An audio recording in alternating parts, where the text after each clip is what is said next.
Gracias.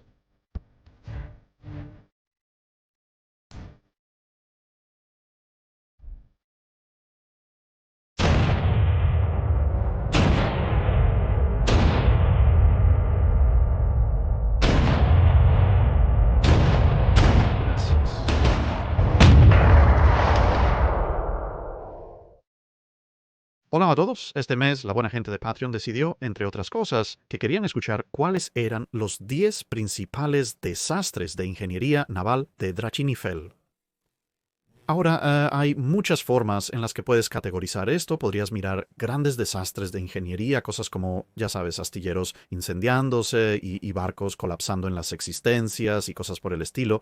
Puedes mirar algo increíblemente sistemático, como el fracaso del cañón Armstrong de 110 libras o los varios intentos de los Estados Unidos para construir un arma perforante de alta velocidad, aunque técnicamente no era perforante de armadura, ya que nadie tenía armadura aún en los 1850 o fallas de ingeniería sistémicas mucho más grandes que quizás dejaron a una marina una generación atrás en ciertas tecnologías, en un momento en que era genial ir a la guerra con un oponente tecnológicamente superior, pero si hicimos todo eso, bueno, para empezar, cualquiera de los problemas a mayor escala probablemente tomaría un video propio para explicar individualmente, y habría mucho desacuerdo, sospecho, sobre en qué orden se deberían colocar las cosas, así que en su lugar decidí centrarme en barcos individuales o clases individuales. Ahora, algunos de estos barcos y clases los habrás escuchado en otros videos e incluso algunos de estos tienen sus propias pequeñas guías de 5 minutos que examinan su historia y, por supuesto, por qué fracasaron, pero este video va a mirar casi exclusivamente los fracasos de ingeniería inherentes en esos barcos. Ahora, por supuesto, hay muchas más de 10 clases de barcos que podrían clasificarse como fracasos de ingeniería, incluso en los últimos 150 años, sin mencionar ir más atrás que eso, y estoy seguro de que en los comentarios muchos de ustedes estarán sugiriendo otros candidatos. Sin embargo, estos son los que más me llamaron la atención inmediatamente cuando vi por primera vez que esta iba a ser la sugerencia. Y una última cosa, aunque es un top 10 porque me han pedido hacer un top 10, esto no está en ningún orden particular, excepto que diría que probablemente la mitad inferior, es decir, las posiciones del 6 al 10, generalmente se considerarían un poco menos de un fracaso de ingeniería que las 5 primeras y, con suerte, por razones que te darás cuenta a medida que avanza el video, así que con todo eso dicho, vamos a ello en el número 10 de nuestra lista, los cruceros acorazados de la clase Infanta María Teresa Española, porque son conocidos aparte de perder toda su clase en la batalla de Santiago de Cuba. No mucho para ser honesto, pero la razón por la que están en esta lista es que llegan en un momento en términos de su construcción donde representan el pináculo del fracaso de la ingeniería. En mi opinión, eso no quiere decir que otras personas no construyeron cruceros blindados con fallas similares. Lo hicieron, la clase Orlando de la Royal Navy es otro buen ejemplo, pero la Royal Navy observó la clase Orlando cuando estaban siendo construidos. A mediados del siglo XVIII pensaron que esta idea era tonta. Y el creador de esto también es tonto. No vamos a hacer esto más, y de hecho no construirían otro crucero blindado durante casi otros 15 años. Prefirieron cruceros protegidos. La clase Infanta María Teresa, sin embargo, se construyó a finales de los 1880, por lo que tuvieron mucho tiempo para evaluar por qué la Marina Real había dejado de construir tales barcos, y mientras que algunas otras potencias como Francia, Rusia, etc., también estaban construyendo cruceros blindados, en su mayoría ellos también habían abandonado este estilo de diseño particular y habían optado por uno diferente que tendría un poco más de sentido. Hablamos del estilo de diseño relacionado con la disposición del cinturón de armadura principal, que es característico de un crucero blindado, como su nombre lo indica. Ahora, cuando miras los diseños de crucero blindado de los 1880 y principios de los 1890, esto es cuando todos están usando armadura compuesta antes de que traigan acero Harvey, y luego acero corrupto, y todo puede ser cambiado de nuevo. Tienes 3 categorías generales de cómo están distribuyendo su armadura. Algunos, como varios cruceros blindados franceses, eligen protegerse efectivamente contra las armas secundarias y menores de otros cruceros blindados, lo que sería la batería principal de la mayoría de los cruceros protegidos, o tal vez la batería secundaria de algunos acorazados, es decir, armas de aproximadamente 6 pulgadas de calibre. Y por lo tanto su armadura es un poco más delgada y algo más extendida, por lo que hay una cantidad bastante buena de cobertura en el casco. Luego tienes dos variantes del segundo tipo de crucero blindado. Y este tipo tiene una correa mucho más gruesa ahora. Puede sonar bastante impresionante. 10-12 pulgadas, algo así. Es bastante común para este tipo de diseño, pero ten en cuenta nuevamente que esta es una armadura compuesta, por lo que no es equivalente a 10 o 12 pulgadas de acero Harvey o Krupp. De hecho, los acorazados contemporáneos, a mediados y finales de los 1880, andan o navegan con 18 a 20 pulgadas, más de cinturón de armadura, por lo que esto es más o menos la mitad del grosor, que es aproximadamente equivalente a, digamos, un crucero de la Segunda Guerra Mundial o de la Primera Guerra Mundial que tiene un cinturón de 6 pulgadas o algo por el estilo. Así que de 10 a 12 pulgadas de armadura compuesta proporciona un grado de protección contra las armas más pesadas con las que podrían estar rondando los cruceros blindados, armas de 21.1 centímetros, armas de 9.2 pulgadas, quizás la extraña arma de 10 pulgadas, pero no mucho más que eso. Y una de las cosas que viste con los cruceros blindados de la época, reconociendo esto, fue que algunos de ellos optaron por algunas armas bastante grandes, no del todo de grado de acorazado, pero armas sustanciales de todos modos, y incluso la clase Infanta María Teresa hizo esto con dos cañones de 11 pulgadas, uno en la proa y otro en la popa. Podrías pensar, ¿11 pulgadas no es el tamaño de entrada para los acorazados? Sí y no. Sí lo es en el siglo XX, pero no en 1880. En esa década hablamos de un periodo justo antes de las revoluciones en metalurgia y propelente que permitirían que el cañón de 12 pulgadas se estandarizara como el cañón de acorazado predrenal promedio. De nuevo, en el periodo del que estamos hablando, este cañón de acorazado es un cañón de 16 pulgadas, un cañón de 16.5 pulgadas, tal vez incluso un cañón de 17.7 pulgadas. Hay algunos cañones de 13 o 13.5 pulgadas flotando alrededor y quizás algunos de 12 pulgadas, pero la tendencia es hacia el arma mucho más grande. Así que un cañón de 11 pulgadas a mediados y finales de los 1880 es aproximadamente el equivalente de un cañón de 8 pulgadas en el periodo de entreguerras de la Segunda Guerra Mundial. Así que, en muchos aspectos, está comenzando a sonar como si quizás las Infanta María Teresas están construidas siguiendo el mismo tipo de líneas que esperarías para relacionar un crucero pesado de los años 1920 con los acorazados contemporáneos. Y hasta cierto punto podrías hacer ese argumento porque las relaciones entre lo que es un crucero y lo que es un acorazado y lo que es un crucero y lo que es un destructor y así sucesivamente son ampliamente similares. A lo largo del periodo de vapor y acero, ahora es la forma específica en que se dispone la armadura lo que se convierte en el problema. Verás, mencionamos que había dos tipos de disposición de armadura para este grosor y nivel de protección. Uno de los cuales consideraba hacer el crucero bastante grande o sacrificar algún otro elemento del triángulo de velocidad, protección y potencia de fuego. Entonces, si maximizas la protección, tu potencia de fuego o velocidad serían menores. Y así ahorrar en desplazamiento si no estás haciendo el barco masivo. Se podría extender el cinturón de armadura, ya que al ser más grueso que uno compuesto de 6 u 8 pulgadas, la misma masa solo protege un área más pequeña. Al ahorrar desplazamiento en otros lugares, se puede lograr que proteja un área más grande.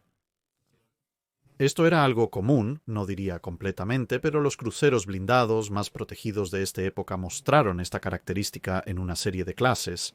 Ahora, la debilidad de la clase Orlando, entre otras cosas, por lo que la Marina Real había abandonado la idea cuando vieron su rendimiento, era que si intentabas construir un crucero blindado a una escala un poco más pequeña, pero también intentabas mantener el poder de fuego y la velocidad, y optaste por la protección pesada, entonces ibas a terminar con un cinturón de armadura muy muy delgado que no te ayudaba mucho y de hecho con los Orlandos, porque se completaron ligeramente con sobrepeso, también significaba que ese cinturón de armadura pasaba la mayor parte de su tiempo bajo el agua, lo cual era menos que útil. Ahora avanza 5 años y salen las Infanta María Teresas. Tienen sus cinturones de armadura de 10 a 12 pulgadas de espesor y solo tiene 5 pies y medio de altura en un barco, que como puedes ver tiene una borda libre bastante alta. Esto Esto está muy muy lejos de ser ideal, porque todo el punto de un crucero blindado en comparación con un crucero protegido es que el cinturón de armadura te proporciona protección contra los disparos entrantes, para que puedas permanecer en la batalla debido al desplazamiento del crucero blindado, que tiene que ser algo más alto de lo que puedes conseguir con pequeños cruceros protegidos. Terminas construyendo un barco bastante caro, incluso si construyes uno que es pequeño para un crucero blindado, por lo que no vas a construir muchos de ellos y así terminas en este tipo de patrón de óberos de que necesitas la armadura para proteger el barco. El barco se vuelve más caro y más grande por eso. Por lo tanto, o la armadura definitivamente tiene que proteger el barco porque solo puedes tener unos pocos de ellos, y así aumentas la armadura porque el barco ahora es más valioso. Esto encarece los costos, reduce su cantidad, aumenta la necesidad de armadura y así sucesivamente, lo que lleva a tener un crucero blindado de 7.000 toneladas con un cinturón de armadura de 12 pulgadas de espesor. La razón por la que las Infanta María Teresa son, en mi opinión, fracasos de ingeniería es porque tuvieron las advertencias con la Royal Navy abandonando la clase Orlando. Tuvieron las advertencias para ser honestos de cualquiera con sentido común mirando los planes. Además, otras naciones que construían cruceros blindados a finales de 1880 y principios de 1890 estaban revisando sus esquemas de blindaje de barcos, lo cual sirvió como advertencia. Y eligieron ignorar todo eso y construir cruceros blindados con algunos de los cinturones más gruesos, pero también algunos de los cinturones más cortos en términos de altura que el mundo vería justo al final del periodo en que todos estaban construyendo estas cosas. Estos son casi los últimos ejemplos de ello cuando deberían haber sabido mejor. Y como resultado, la Armada Española terminó con un barco que parecía grande e impresionante. Tenía algunas armas bastante pesadas y por lo tanto iba a ser desplegado como un buque insignia o un escuadrón insignia en áreas muy importantes. Atraería mucho fuego de armas de gran calibre, todo lo cual estaría bien hasta cierto punto siempre y cuando tuviera la protección para resistirlo, que por supuesto, como dije, es la idea de un crucero blindado.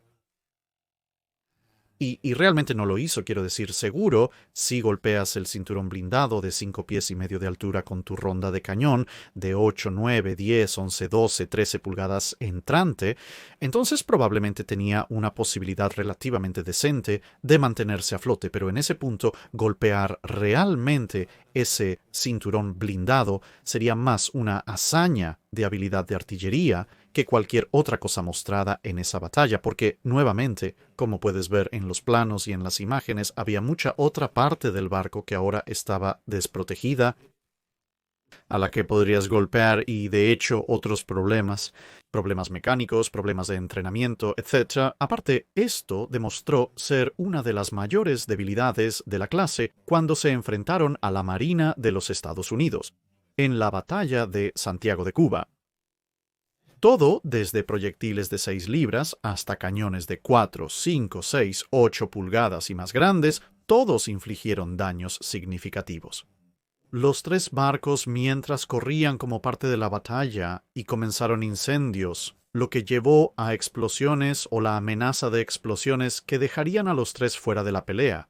Por lo tanto, los fallos de ingeniería, porque parecen grandes y malos, te animan a enviarlos a situaciones donde tienen que enfrentarse a cosas grandes y malas. Y en realidad no tienen protección contra dichas cosas grandes y malas en ningún grado real, algo que se repetirá como un tema en algunos de estos otros barcos. A continuación, en el puesto número 9, tenemos los acorazados de clase Issei en su forma de conversión a portaaviones híbrido. Estos son fracasos de tal magnitud. Ahora, como he dicho antes en otros videos, en teoría, mirando puramente las tecnicidades, hay un lugar para el portaaviones de batalla en la Segunda Guerra Mundial, que es que sí puedes hacerlo lo suficientemente grande en términos de cubierta de vuelo y espacio de hangar.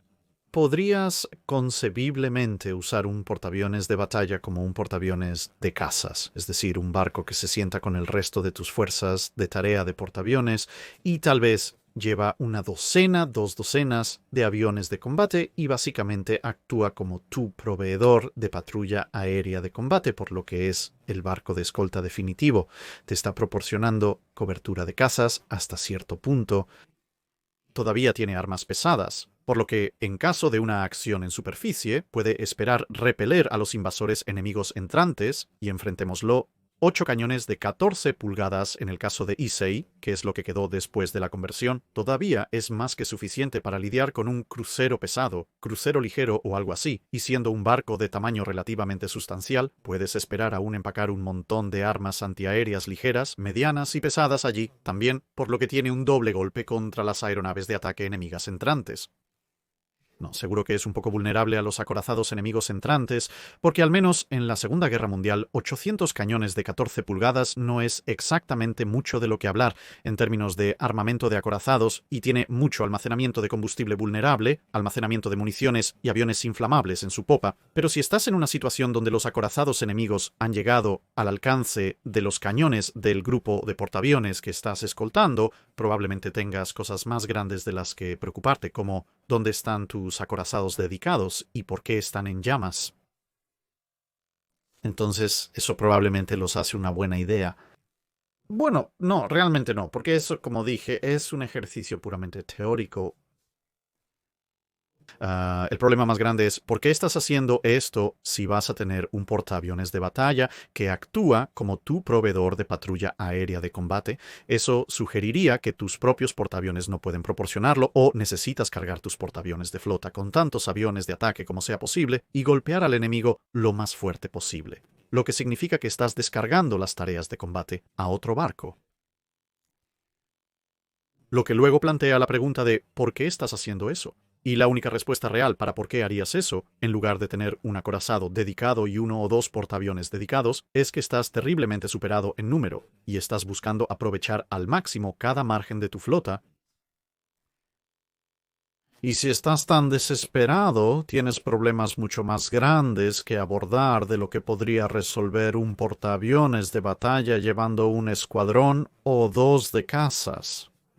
Pero empeora porque no solo Issei y Hugher estaban atrapados en este papel de utilidad increíblemente cuestionable, pero ni siquiera intentaron usarlos como portaaviones de cazas por alguna razón mejor conocida, solo por los oscuros secretos de la Segunda Guerra Mundial, decidieron equiparlos con un pequeño complemento de aviones de ataque. Ahora ten en cuenta el contexto en el que esto ocurre. Esta es la última parte de la Segunda Guerra Mundial. Este ya no es un ambiente donde una docena o menos de aviones de ataque tienen alguna esperanza real de destruir algo más que tal vez un barco aislado por su cuenta contra el tipo de flotas que la Marina de los Estados Unidos. Y luego, a finales de 1944, a principios de 1945, la Marina Real estaban poniendo en el Pacífico 6 a una docena de aviones de ataque son básicamente carnada para el entrenamiento de artilleros antiaéreos. ¿Podrían los aviones de ataque haber complementado los grupos de ataque de los aviones portaaviones más grandes? Sí, en teoría, excepto que los portaaviones más grandes podían llevar esos aviones mucho más fácilmente, mantenerlos más fácilmente, tenían más combustible disponible para utilizarlos para más de 1 o 2 misiones.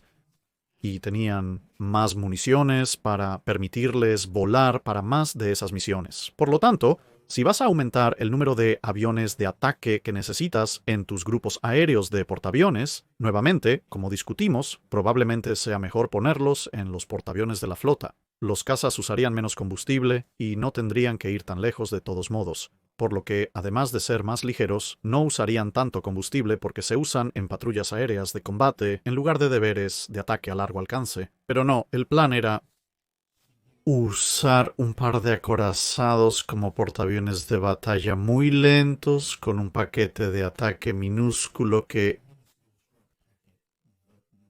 no haría mucho más que asegurar que unos pocos pilotos japoneses más fueran a encontrarse con sus ancestros honrados cada vez que los barcos entraban en acción y luego, encima de todo eso, ni siquiera equiparon a los portaaviones con ese grupo de ataque extremadamente cuestionable. Terminaron llevando un puñado de aviones que nunca realmente usaron y el principal reclamo de fama del barco después de su conversión fue ser utilizado como gigantescos transportes de carga fuertemente armados. Participaron en una operación clave, la Batalla del Golfo Tardío como parte de la Fuerza de Señuelo del Norte, donde prácticamente cualquiera con la misma mente podría predecir que su pequeño puñado de aviones de ataque no hizo absolutamente nada contra las fuerzas masivas a las que se enfrentaban. Aunque, para ser justos, demostraron ser un poco mejores, esquivando los ataques de retorno americanos que algunos de sus homólogos de la flota principal. Y así terminaste con un par de acorazados, que ya no podían ser utilizados como acorazados de primera línea. No contribuyeron a ninguna guerra de portaaviones, y terminaron costándole a los japoneses mucho tiempo y dinero, para convertir cuando se les dio su uso principal después de la conversión. Habría sido más fácil quitar las torretas y barbetas de popa y hacer un gran agujero en la parte trasera, y usarlos para el transporte de carga que en realidad terminó siendo lo más útil para ellos en la última parte de la guerra. Así que sí, un gran y exhaustivo fracaso de ingeniería. En tantos niveles, entrando en el número 8, tenemos la clase Valiente en su forma de crucero ligero grande. Este es relativamente corto. La clase Valiente fue construida por el almirante Fisher, esquivando la disposición que el Tesoro puso, en lugar de no construir ningún barco capital. En su lugar los designó como cruceros ligeros grandes. Y aparentemente el Tesoro era cómplice de esto o no se molestó en mirar más allá de la portada porque muy claramente no son cruceros ligeros de ninguna manera, forma o forma. Obviamente todavía hay algún debate sobre para qué exactamente eran. A veces se les llama cruceros de batalla ligeros, pero con sus 4 cañones de 15 pulgadas la mayoría de la gente parece estar de acuerdo en que fueron diseñados para la campaña del Báltico propuesta por Fisher, cualquiera que sea la forma que eso haya tomado. Y al final no se llevó a cabo porque no fue autorizado, pero independientemente de todo eso, y la cuestionable batería secundaria de 4 cañones triples que también se integró en la renombrada clase. La razón por la que la clase Valiente en este formato están en este video particular es una cosa muy simple. Alguien en algún lugar tomó la parte de luz de crucero ligero grande posiblemente un poco demasiado en serio, porque estos barcos pesan más de 20.000 toneladas y poseen toda la rigidez estructural de un fideo mojado. Algo tan malo que probablemente no se vería hasta algo como, digamos, la clase Königsberger en el periodo de entreguerras. ¿Qué tan malo fue esto? Bueno, el oponente más mortal de la clase Courageous probablemente no fueron los barcos de la Kaiserliche Marina, sino el Mar del Norte, porque cuando fueron enviados, torcieron y abollaron sus propios cascos simplemente por la acción de navegar a través de un mar pesado, una acción que literalmente todos los demás barcos de la flota eran perfectamente capaces de realizar, y también fallaron de una manera bastante espectacular con remaches cortados, placas de casco abolladas y filtraciones en compartimentos bastante grandes como sus plataformas de torpedos. Y así, sucesivamente, tuvieron que ser rápidamente llevados de vuelta y se les tuvo que dar un grado considerable de refuerzo estructural para evitar que se sacudieran y se retorcieran simplemente al avanzar a gran velocidad por el agua. También demostraron ser más susceptibles que el barco promedio a dañarse a sí mismos a través de la explosión de sus propios cañones cuando vieron su única acción de superficie en la segunda batalla de Heligoland Bight. Y antes de que la guerra terminara, el último buque de la clase H, Miss Furious, ya estaba en proceso de conversión a un portaaviones porque ese era un papel mucho más práctico para el largo, delgado y rápido buque. Y de hecho, tanto Courageous como Glorious también serían convertidos en portaaviones bastante rápido una vez que el Tratado Naval de Washington dio explícitamente esa oportunidad con ambos. Courageous y Glorious, después de la guerra, habiendo sido casi inmediatamente dados de baja y enviados a la reserva, a pesar de haber sido algunos de los barcos más nuevos de la flota, así que sí. Los fallos de ingeniería en el terreno del bien, el fuego enemigo solo llegó en tercer lugar en la lista de cosas más propensas a causar daño a estos buques en particular. En el número 7 tenemos otro producto de la Marina Real en la Primera Guerra Mundial. La clase K, ahora algo sorprendentemente, hay una serie de defensas para la clase K que se explorarán cuando termine haciendo un video sobre la clase. En general, la idea total de la clase K fue una iteración muy temprana del concepto de submarino de flota, algo que en realidad no terminó funcionando a largo plazo, que es esencialmente la idea de un submarino lo suficientemente grande y rápido para permanecer en la superficie y moverse con la flota de batalla y luego, cuando llegas al área de batalla, sumergirse y hacer su cosa de submarino. Esto aborda uno de los problemas más grandes, de hecho, el problema más grande, cuando se trata de utilizar submarinos en un papel táctico de línea de batalla en la Primera y Segunda Guerras Mundiales, a saber, el hecho de que un submarino de superficie generalmente es incapaz de llegar al área lo suficientemente rápido y luego, obviamente si llega mucho después, no hay mucho que hacer porque la batalla se ha decidido de una forma u otra. Las clase K, diseñadas para alcanzar 24 nudos en superficie, cuando la velocidad de la línea de batalla de la Marina Real era de 21, nudos mostraron un considerable grado de promesa y su diseño es anterior a la Primera Guerra Mundial. Por lo tanto, el concepto en realidad no es tan malo. En papel, estos submarinos mantendrán fácilmente el ritmo con la flota y luego, si pueden sumergirse en un momento relativamente oportuno, teniendo en cuenta la velocidad general y el tiempo que lleva un enfrentamiento en línea de batalla en la Primera Guerra Mundial, podrían tener un efecto bastante decisivo. Así que si piensas en quizás la batalla de Jutlandia, está bien, Jellicoe no tuvo una gran cantidad de advertencias sobre dónde exactamente estaba el enemigo, pero gracias principalmente a los cruceros ligeros, él sabía que el enemigo venía. Así que un escuadrón de la clase K presente con Jellicoe en Jutlandia, una vez que Jellicoe había dado la orden de desplegar la flota a puerto, debería o posiblemente podría, en teoría, haber sido capaz de apagar sus fuegos, sumergirse y maniobrar a una posición delante de la línea de batalla en cuyo punto, cuando Scheer aparece a través de la bruma, podrían haber lanzado bastantes torpedos contra él y haber hecho la vida de la flota de alta mar muy incómoda, de hecho. En teoría.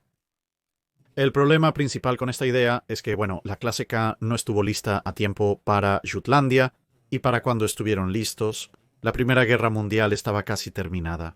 Y para cuando estuvieron listos, la posibilidad de que la flota de alta mar saliera a luchar era bastante baja. Y luego, una vez que entraste en el periodo de entreguerras con el Tratado Naval de Washington, etc., la velocidad de la línea de batalla de, al menos, las líneas de batalla japonesas y británicas aumentó de tal manera que el margen de velocidad que tenían en papel ya no era realmente un margen de ventaja, por lo que podrías argumentar que sus capacidades en papel y su diseño general tenían algún mérito durante un corto periodo que coincidía en su mayoría con sus tiempos de construcción y pruebas de ajuste, y para cuando estuvieron completamente en servicio, ese margen se había cerrado y la idea de un submarino de flota, aunque se revisaría varias veces, nunca funcionaría del todo debido a los avances en la tecnología de los barcos de superficie, pero la ingeniería que se les aplicó es un problema algo más, y por eso están en esta lista ahora la inclusión de los motores de vapor desde una perspectiva de ingeniería. A pesar del aumento del tiempo de inmersión que esto les dio a los submarinos, en realidad no es un problema demasiado grande. Para mí sí los hace menos capaces que tu submarino promedio, pero entonces están diseñados para un rol muy específico en comparación con tu submarino promedio, y en ese rol particular, un tiempo de inmersión de emergencia de 5 minutos, cuando se tarda más que eso, para que la flota se despliegue en una línea de batalla, en realidad no es un problema demasiado grande. Sería un problema si los utilizas en algo distinto a su rol de diseño, lo cual se puede argumentar por separado, pero desde una perspectiva de diseño en realidad no es un problema masivo, al menos para mí. Los problemas de ingeniería más grandes provienen de cómo se implementó esto. La primera iteración de la clase K, antes de que recibieran sus proas modificadas y grandes bastante distintivas, incluía hábitos tan maravillosos como hundir sus proas en el océano mientras intentaban avanzar a alta velocidad, lo que no solo los ralentizaba, sino que podía llevar a algunas inmersiones improvisadas, no anticipadas, que nunca eran algo bueno incluso en un submarino más convencional, y la borda libre era tan limitada que los mares agitados podían hacer que el agua se derramara en las calderas y las apagara. Ahora bien, se concede que es un submarino y no se supone que deba tener una borda libre particularmente alta, pero de nuevo, si vas a meter motores de vapor en un submarino, este es el tipo de cosas en las que probablemente deberías estar pensando e intentando solucionar. Las chimeneas plegables en los buques de guerra existen desde al menos el Her Majesty's Ship Warrior.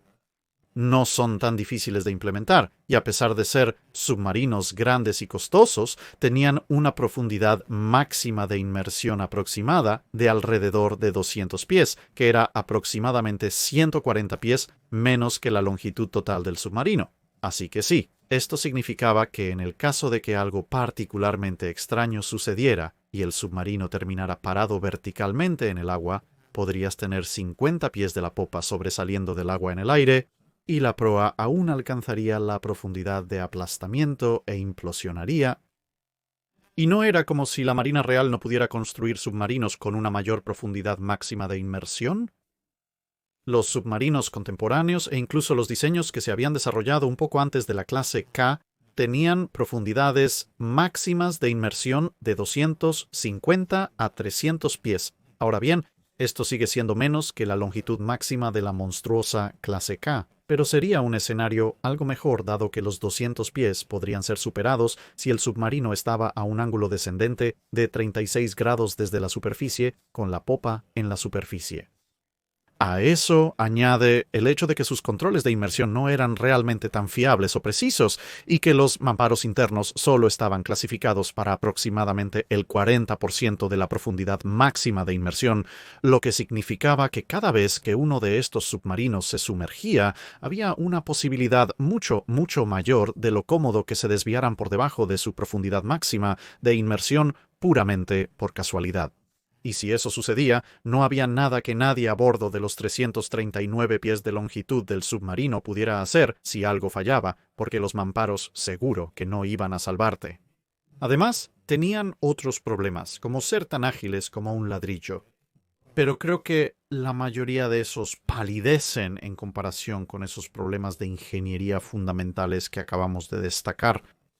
Porque en última instancia un submarino se supone que es un buque de guerra o un barco, supongo, si tienes uno civil que puede sumergirse de manera segura, mantenerse a profundidad de manera segura y luego volver a subir. Y la clase K, a pesar de todos los demás defectos, fundamentalmente falló de manera confiable en realizar esta función esencial simple de ser un submarino adecuado. Ocupando el sexto lugar está la clase Corbeil, los primeros dreadnoughts franceses. No hay nada fundamentalmente malo con los barcos, se mantienen a flote e incluso algunos de ellos todavía están en servicio en la Segunda Guerra Mundial, pero desde una perspectiva de ingeniería, dado el contexto de su tiempo, son bastante malos. Entonces, ¿cómo exactamente? Comparémoslos con sus contemporáneos.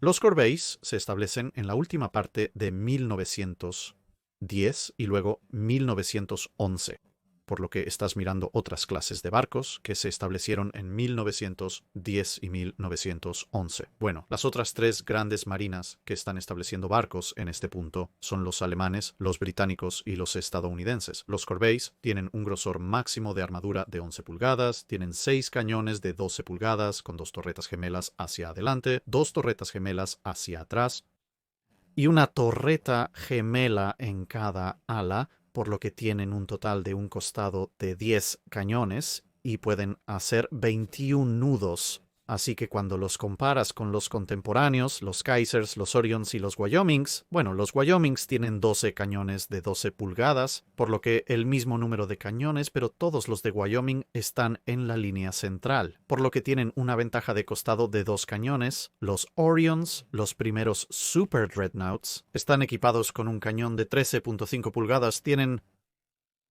en la línea central, a pesar de tener solo 10 cañones en comparación con los 12 en Wyoming, tienen un costado de 10 cañones, el mismo número que el Corvée, pero con armas mucho más pesadas. Los Kaisers tienen 10 cañones de 12 pulgadas, por lo que el menor conteo de peso de cañones y disparos de todos ellos. Y aunque también tienen torretas de ala, a diferencia de los Corvées, las torretas de ala sí tienen un grado de capacidad de fuego cruzado, por lo que, al menos en algunos ángulos, los Kaisers tienen un costado de 10 cañones de 12 pulgadas. Así que, en condiciones óptimas, los Kaisers y Corvées tienen el mismo peso, al menos sin mirar los detalles del peso del proyectil y la tasa de fuego. Los Wyoming están por encima de ellos, y los Orions, mientras todavía solo son 10 cañones por banda, tienen las armas más pesadas en términos de velocidad, todos están a 21 nudos. Así que está bien, los Corvées están un poco en la barra inferior, pero aún no están tan mal. No obstante, en cuanto a blindaje, los Kaisers poseen menos de 14 pulgadas. De armadura, los Orions tienen alrededor de 12 pulgadas de armadura, los Wyomings tienen 11 pulgadas de armadura y los Corvées tienen solo una fracción por encima de 10 pulgadas y media de armadura. Por lo tanto, son los menos protegidos y con menor potencia de fuego. Todos son iguales en velocidad, pero con la menor protección. Así que los Corvées terminan en el fondo de la pila. Y, irónicamente, el que comparten en el fondo de la pila de fuego con los Kaisers está en la cima de la protección. Entonces, ¿por qué exactamente el Corvée aparece como un fracaso de ingeniería en lugar de simplemente, ya sabes, no un ejemplo particularmente brillante de un acorazado en una era en la que todos están haciendo avances en sus acorazados bastante rápido?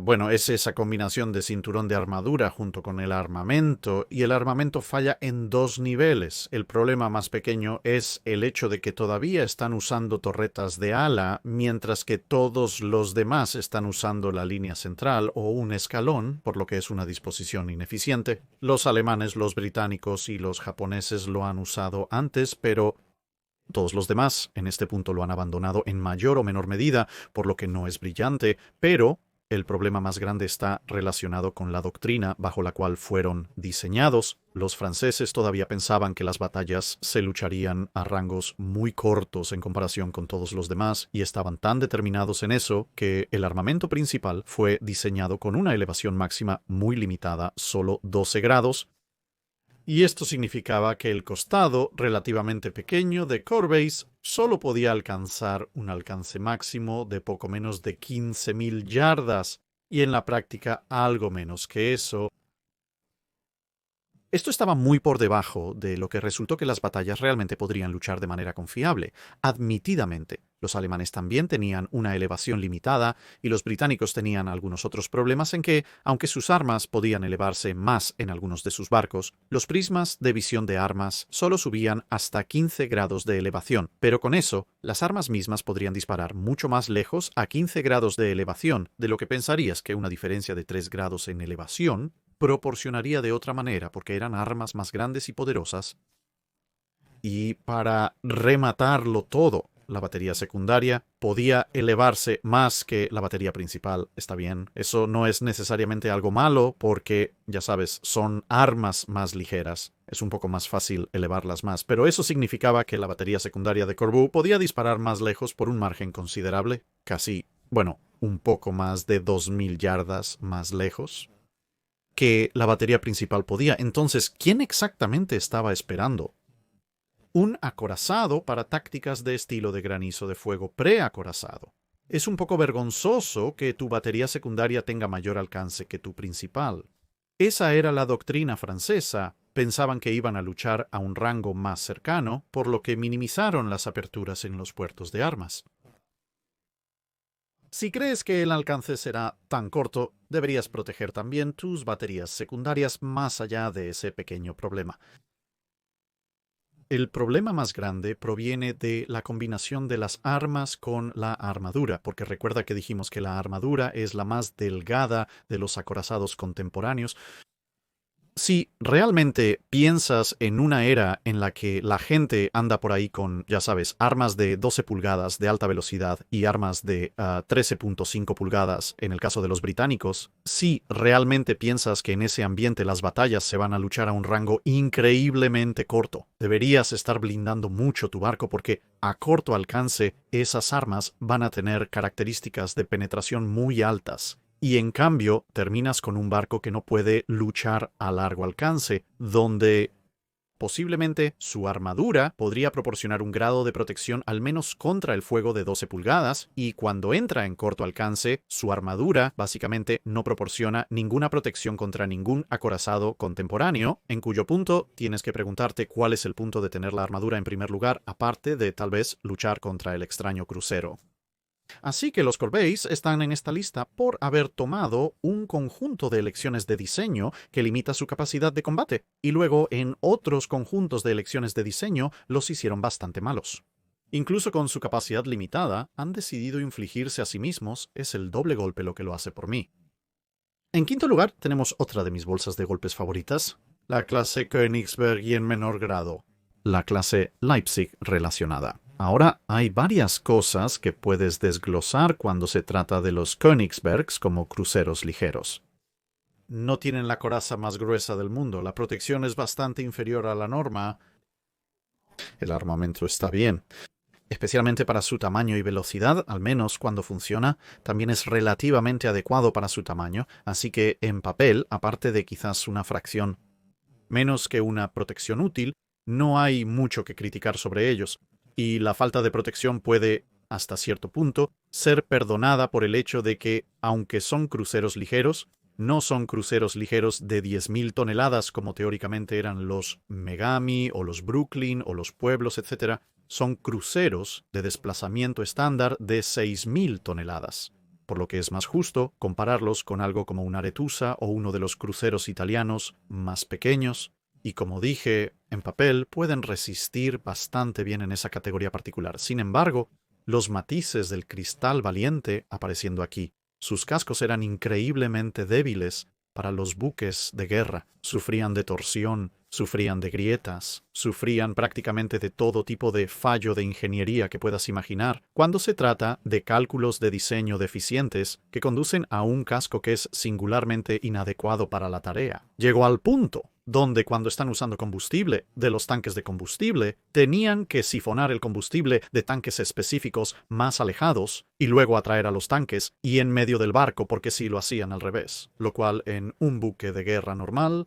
no sería demasiado problema, causaría un sobreesfuerzo en el casco y, ya sabes, el barco podría desmoronarse en mares agitados. Esto se complica aún más por el hecho de que, aunque se podrían tomar medidas para abordar estos problemas hasta cierto punto, hizo que los barcos fueran más lentos, lo cual no es bueno cuando es un crucero, y también significaba que la cantidad de combustible disponible se reducía significativamente porque, al igual que algunos de los destructores alemanes, o tenías que mantener el combustible en los tanques para mantener la estabilidad general del barco, o simplemente no podías usar tanto, así que los barcos salieron más ligeros con menos combustible a bordo, mientras que siendo algo más ligeros, los Leipzig no sufrían de esto en la misma medida, que los Königsbergs todavía tenían estos problemas hasta cierto punto. Grado mucho mayor de lo que de otra manera sería aceptable, y esto limitó gravemente la utilidad de la clase. Es decir, ¿son cruceros ligeros veloces? En teoría, realmente no van a ganar un tiroteo directo con un barco de 10.000 toneladas. Crucero ligero de la era del tratado, por lo que parecería, dado que los alemanes tienen una predilección por las incursiones superficiales, especialmente en la primera parte de la guerra, que entre los 5 deberían ser ideales para las incursiones superficiales. Ahora bien, concedido que al final de la campaña noruega Königsberg y Karlsruhe ya estaban hundidos, pero Köln, Leipzig y Nuremberg, de nuevo en teoría, deberían haber sido decentes incursionistas superficiales para apoyar a los Hippers, los Deutschlands y los Scharnhorsts, y su alcance máximo originalmente declarado les habría permitido hacer esto, pero como acabamos de decir, para abordar las diversas debilidades y asegurarse de que no se desmoronaran, incluso en aguas de rango más cercano, la cantidad de combustible que podían usar estaba tan limitada que haría una misión de incursión transatlántica básicamente imposible, así que ellos realmente no podían entrar en el Atlántico porque probablemente sufrirían graves daños si no quedaban potencialmente incapacitados o hundidos solo por las tormentas del Atlántico, y incluso si estuvieras dispuesto a correr ese riesgo, no podían entrar en el Atlántico de todos modos porque no tenían suficiente combustible después de todas las diversas consideraciones de diseño para mantenerlos a flote. Solo en aguas regulares se habían hecho. Así que cuando comparas eso contra el perfil de misión de un crucero en general, o incluso un pequeño crucero ligero más específicamente, y gracias a una variedad de fallos de ingeniería, los Königsbergs y los Leipzigs simplemente eran incapaces de hacer la mayoría de los trabajos que se suponía que debían haber hecho. En el número 4 tenemos el United States Ship, Galena o Galena o Galena, aparentemente dependiendo de la región de los Estados Unidos de la que seas. Voy a llamarlo Galena porque eso es lo suficientemente fácil para mí en cualquier caso. Esta embarcación tiene su propio video explicando muchos de los problemas con ella, pero en resumen fue diseñada como una de las 3 ofertas exitosas para un acorazado para enfrentarse a lo que resultaría ser el Confederate States Ship Virginia, los otros 2 siendo el United States Ship New Ironsides, que tardó mucho más en hacerse, y el United States Ship Monitor, que creo que afortunadamente para todos los involucrados fue el barco que realmente fue enviado a la batalla de Hampton Roads.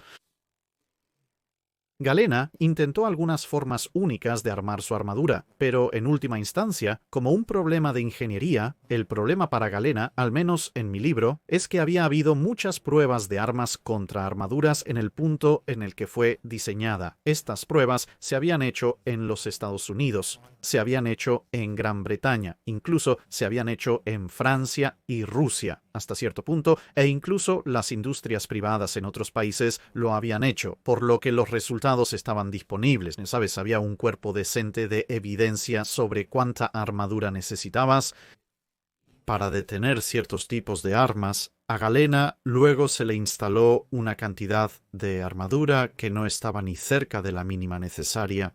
Resultó que su armadura era apenas lo suficientemente gruesa para detener el fuego de rifle, fragmentos de metralla y el ocasional disparo de peso ligero que llegaba desde un rango excepcionalmente largo. Pero nada del calibre que enfrentarías, luchando contra fortificaciones o luchando contra otros barcos a cualquier distancia que se considerara rango de batalla en la época de la Guerra Civil Americana.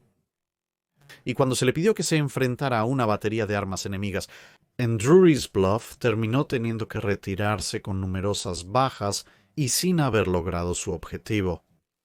Fundamentalmente, su armadura era lo suficientemente gruesa como para ser un problema y no lo suficientemente gruesa como para ser de ayuda, lo que la coloca en una categoría muy específica de fallo de ingeniería porque probablemente habría estado mejor sin su armadura completamente, que es en realidad cómo terminaría en su carrera. En primer lugar, el problema era que los disparos que atravesaban la armadura tendían a convertir la armadura misma en una nube de metralla y la resistencia causada por la armadura a menudo era suficiente para hacer que el disparo también se descompusiera. Por lo que, en lugar de un cono de astillas de madera y un trozo de, aunque letal, metal atravesando el costado, la tripulación se enfrentaba en cambio a un rociado de madera y hierro que se extendía para cortar cualquier cosa en su camino. Básicamente puedes hacer un argumento muy bueno, como se dijo, que si Galena hubiera enfrentado a Drury's Bluff en su forma sin armadura, lo cual sucedería después, probablemente lo habría hecho mucho mejor porque habría tenido más armas para usar contra sus enemigos y los disparos que la golpearon habrían causado menos bajas a su tripulación. Podrías argumentar que los artilleros confederados habrían usado proyectiles explosivos, pero se esperaría que los oficiales de la Unión no enviarían un buque sin armadura a quemarropa desde cañones que disparan proyectiles. Sin embargo, ese es precisamente el otro problema. Porque ella tenía armadura, animó a los oficiales de la Unión a cometer el error de comprometerla en una pelea que requería protección, mientras también estaba en una posición donde esa protección era completamente inadecuada. es literalmente la peor combinación posible de factores. El hecho de que Galena no se hundiera o explotara en ese enfrentamiento se debe más a la suerte que al juicio, y por lo tanto se une al pequeño y no particularmente glorioso grupo de barcos que están equipados lo suficiente para persuadir a los oficiales a meterlos en peligro y no están realmente equipados en absoluto para manejar ese peligro. A continuación, en el tercer lugar tenemos el barco sueco Vasa. Como era de esperarse, el pobre y viejo barco volcó antes de siquiera completar su viaje inaugural y caer al mar, lo cual es un fracaso de ingeniería bastante desastroso. Ahora, para aquellos de ustedes que han visto la serie en curso de Vasa, donde el Dr. Fred Hawker habla sobre Vasa nuevamente, la cosa es que no es que los diseñadores fueran incompetentes. El Vasa era un tipo de barco muy nuevo, tenía un tipo de diseño muy nuevo, un diseño muy pesado para su época, dos cubiertas casi enteramente de cañones de 24 libras. Ya sabes, en periodos de desarrollo de barcos se van a cometer errores, y algunos de esos errores van a ser bastante malos, así que alguien en algún lugar iba a construir un barco que hiciera lo que hizo Vasa, y por supuesto, antes de que Vasa se hundiera, el barco británico, o en ese momento el barco inglés Mary Rose, se había hundido, pero aunque ambos barcos se volcaron en un fuerte viento y terminaron volcándose y yendo al fondo, las circunstancias eran algo diferentes. El Mary Rose no se hundió en el viaje de Home Agen después de más de 3 décadas de servicio y haber sido remodelado desde su forma original. El Vasa era un barco de guerra diseñado con un propósito específico, y esta fue la primera vez que realmente navegó fuera del puerto de Estocolmo.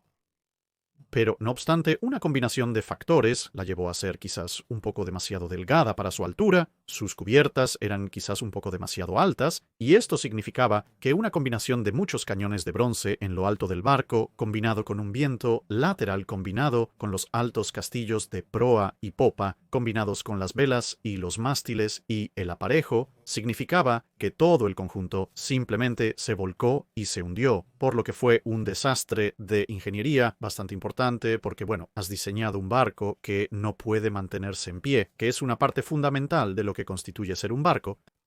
Así que una entrada relativamente breve, pero que realmente no necesita mucha más explicación, porque después de todo, si tu barco no se queda en la superficie 5 minutos después de tu viaje inaugural, es bastante fácil entender por qué no quieres estar en ese barco. Y hablando de barcos que se niegan a permanecer en posición vertical, el Her Majesty's Ship Captain, nuestra entrada para el número 2, el último buque naval diseñado por civiles de la Royal Navy y el buque que permitiría a la Royal Navy poner un pie muy firme a partir de entonces y decir: no, nosotros diseñaremos los buques de guerra a partir de ahora. Muchas gracias, capitán. De nuevo, tiene su propio video. Y Maid fue el resultado de muchas discusiones internas técnicamente dentro de la Marina, ya que su principal defensor era el capitán Cowper Coles, que en realidad era parte de la Royal Navy y, para su crédito, un diseñador bastante competente de torretas. De hecho, había diseñado la torreta Coles, sorprendentemente. Y esto demostraría ser el antecesor de la torreta moderna a través de una ruta algo circunvalada, pero él tenía ambiciones de diseñar un barco, consiguió suficiente respaldo político para construir el barco a pesar de las objeciones de la Marina. Pero cuando fue lanzado resultó que, bueno, incluso antes de que ocurriera lo inevitable, estaba lejos de ser un barco de guerra ideal. Se balanceaba mal, su precisión de artillería era bastante terrible, y no era exactamente el barco más agradable para vivir. Pero finalmente, su destino llegaría en una tormenta que el resto de la flota con la que estaba navegó con daños relativamente mínimos, pero gracias a una combinación de estar sobrepeso y ser hilarantemente inestable en comparación con prácticamente todos los demás barcos de guerra blindados jamás construidos. Cuando el viento comenzó a soplar adecuadamente, primero comenzó a inclinarse y luego comenzó a inundarse. Luego entró en juego el efecto de superficie libre y en un tiempo muy corto se volcó y se hundió, llevándose básicamente a todos con ella. Así que, de nuevo, una breve entrada, pero como el Vasa, algo que no necesita mucha explicación, es un completo desastre de ingeniería. porque no habría sido un barco de guerra particularmente brillante, incluso si milagrosamente hubiera logrado mantenerse a flote. Y resultó que, a los pocos meses de su puesta en servicio, ya no estaría a flote, y fue exactamente lo que todos los que realmente sabían lo que estaban haciendo habían dicho que sucedería. Desde el principio y finalmente llegamos a nuestro primer lugar. Este es uno que, incluso más que la clase Königsberg, es un favorito. Favorito tormento mío. Ni siquiera es una clase completa porque 2 de los 3 barcos de esta clase particular tenían algunas modificaciones que mitigaban un poco el problema. Así que nos quedamos con un barco muy específico, el Her Majesty's Ship Indefatigable, barco líder de los cruceros de batalla de la clase Indefatigable, aunque como dije, el Her Majesty's Australian Ship Australia y el Her Majesty's Ship New Zealand eran algo diferentes ahora. ¿Por qué está Indefatigable aquí en la cima? Bueno, es muy simple, pero también algo complejo, así que Indefatigable ha sido criticado por muchas razones. Algunos señalan que no ofrece tanto en términos de velocidad o potencia de fuego sobre la clase Invincible en un momento en que los alemanes comenzaban a pensar y luego realmente a establecer von der Tann. Otros han dicho que, bueno, ya sabes, relacionado con eso, Fisher quería construir lo que efectivamente sería un prototipo de León, y eso habría sido una elección mucho mejor. Estoy de acuerdo con eso. Y otros han señalado que Indefatigable utilizó torretas de fuego cruzado, muy parecido a lo que hizo la clase Invincible, y aunque tenían una capacidad de fuego cruzado ligeramente mejor, aún no era brillante, y habrían estado mucho mejor con una disposición de línea central animal.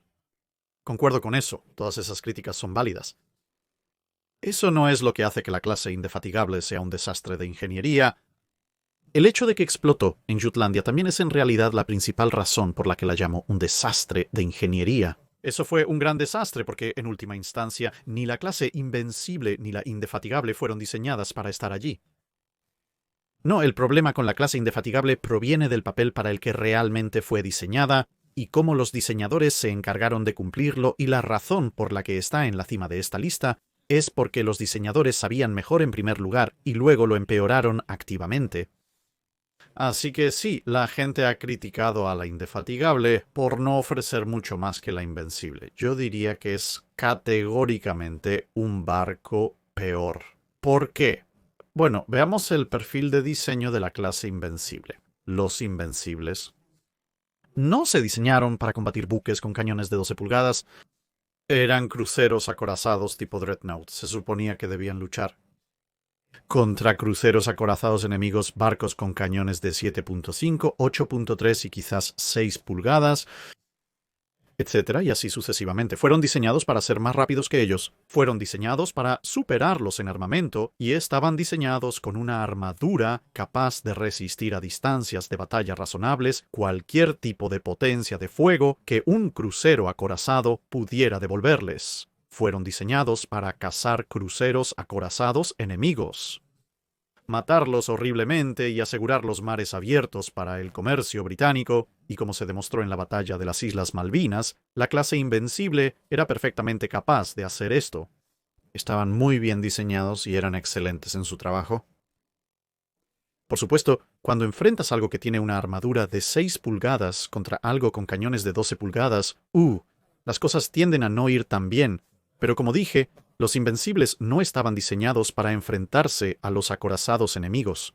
Ese fue un papel que se les impuso más tarde, y por supuesto, los alemanes inoportunamente crearon sus propios cruceros de batalla, lo que ahora significaba que tenías combates de crucero de batalla contra crucero de batalla, que para todos los efectos prácticos en cuanto a protección de armadura se refiere, equivale a lo mismo, porque todos llevan el mismo calibre de armamento. Pero mientras puedes criticar legítimamente el poner a los Invencibles y los Indefatigables en un papel para el que nunca fueron diseñados, y realmente no puedes sorprenderte cuando lo hacen muy mal.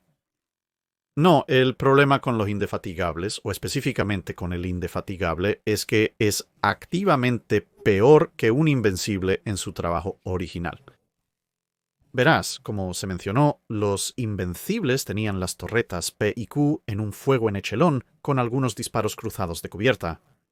No funcionó excepcionalmente bien, salvo en rodamientos muy estrechos. Una de las pocas ventajas que ofrecía la clase Indefatigable era que los barcos eran un poco más largos, permitiendo más espacio entre ellos.